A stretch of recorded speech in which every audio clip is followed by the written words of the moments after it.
स्वागत है आपका मेरे YouTube चैनल में। आज हम लोग जानेंगे समांतर श्रेणी अथवा समांतर श्रेणी, जिसको अंग्रेजी में अर्थमेटिक सीरीज या प्रोग्रेशन भी कहते हैं। यह आंकड़ों का एक ऐसा प्रबंधन है जो विशेष नियम पर आधारित होता है और उसके हिसाब से हम लोग को अगला आंकड़ा ज्ञात करना पड़ता है या उसका अंतिम पद या पदों की संख्या, ये सारा कुछ ज्ञात करना पड़ता है। यह आपको क्लास 10 में चैप्टर 5 में मिलेगा।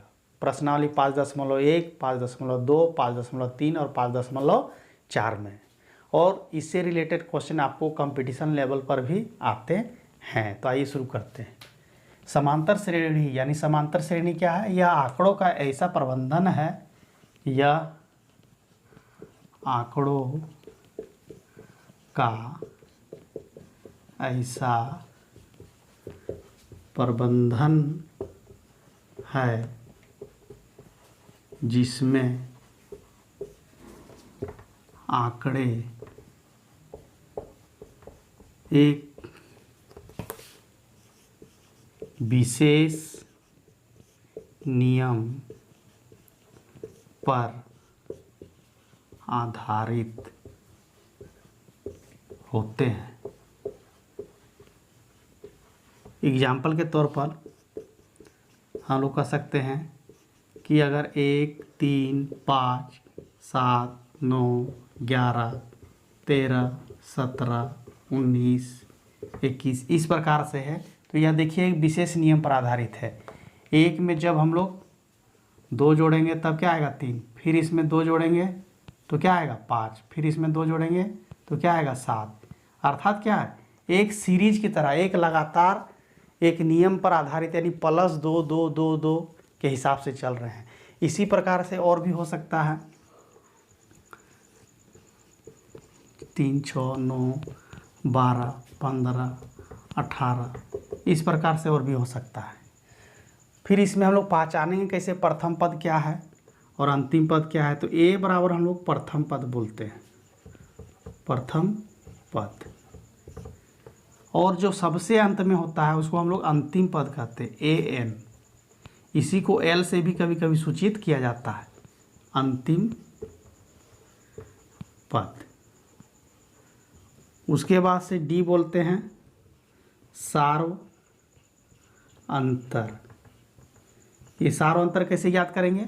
जैसे ये इस प्रकार से 5 में 3 गया तो 2, 3 में गया तो 2, 7 में 5 गया तो 2। अगर इधर से घटाते हुए जाएंगे तो हम लोग को देखिए 2, 2 अंतर हर जगह मिलेगा। अगर यहाँ पर 2 घटाएं, 21 में 19 गया तो क्या 2 आएगा, 19 में 17 गया 2, 17 में 13 गया 2, 13 में 11 गया 2, 11 में 9 गया 2, 9 में 7 गया तो 2।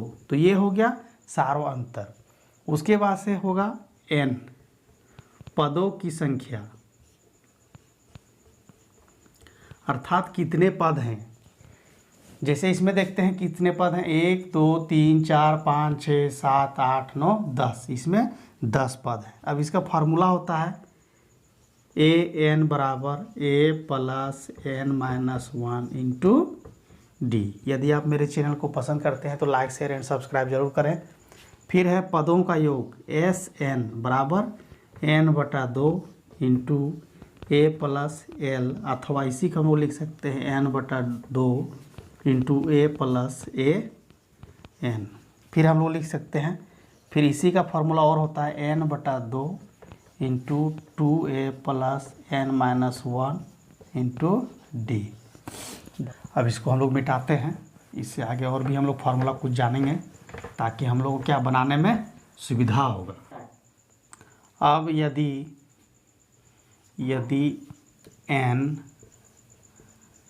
प्राकृत संख्या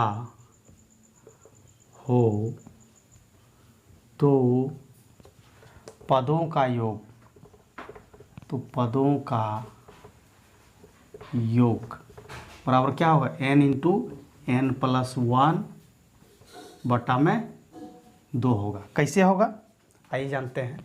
जैसे प्राकृतिक संख्या कहाँ शुरू होता है? 1 से, 1, 2, 3, 4, 5, 6 इस तरह करके मान लेते हैं हम 21 तक गए, लगातार गए। तब क्या हुआ? n n का मतलब क्या, पद, कौन, अंतिम पद कितना है 21, तो यहाँ हो जाएगा 21 और फिर हो जाएगा 21 जोड़ 1 बटा में 2, तो 21 गुना क्या हो गया 22 बटा में 2, 2 एकम 2 और यहाँ हो गया 11, यानी 11 एकम 11, 11 दूनी 22 और 1 23, ये हो गया आंसर। अब है यदि फिर से प्राकृत संख्या हो, यदि n विषम प्राकृत संख्या, विषम प्राकृत संख्या हो, तब सूत्र क्या होगा, तब सूत्र होगा पदों का योग बराबर, पदों का योग बराबर, यानी कि SN भी इसको हम लोग बोल सकते हैं n²। अब ये कैसे होगा, आइए देखते हैं। इससे 1 है, 3 है, 5 है, 7 है, 9 है, 11 है, 13 है, मान लेते 13 तक ही है, तो यहाँ n देखना है, n मतलब पदों की संख्या, पदों की संख्या कितनी है 1 2 3 4 5 6 7, तो यहाँ पर क्या हो जाएगा n², यानी कि 7 का स्क्वायर बराबर 49 आंसर। यदि आप हमारे चैनल को पसंद करते हैं तो please like share and subscribe जरूर करें। अब देखते हैं एग्जाम्पल 0 से 50 तक के विषम प्राकृत संख्याओं का योग क्या होगा, क्या होगा 0 से 50 तक के विषम प्राकृत संख्या, तो विषम प्राकृत संख्या क्या हो जाएगा, विषम प्राकृत संख्या जैसे 1 होगा, 3 होगा, 5 होगा, 7 होगा, 9 होगा, 11 होगा, 13 होगा, इस तरह करके हम लोग जाएंगे कहाँ तक, 50 तक नहीं जाएंगे, कहाँ तक जाएंगे 49 तक, तो ये क्या हो जाएगा हमारा AN अंतिम पद हो जाएगा, और A यानी प्रथम पद क्या हो जाएगा A, तो इसके लिए फॉर्मूला क्या है SN बराबर क्या होगा, SN बराबर क्या हो जाएगा n/2 into A plus AN, यानी कि अंतिम पद।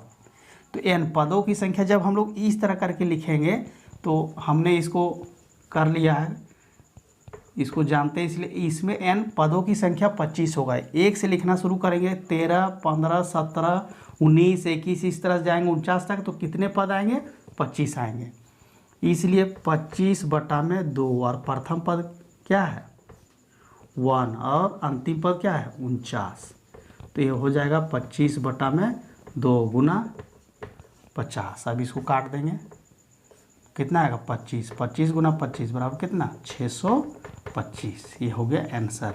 तो जितने फार्मूला को मैंने बताया उसके आधार पर अगर आप प्रश्नों को बनाते हैं तो आपको इस चैप्टर को बनाने में सुविधा होगा।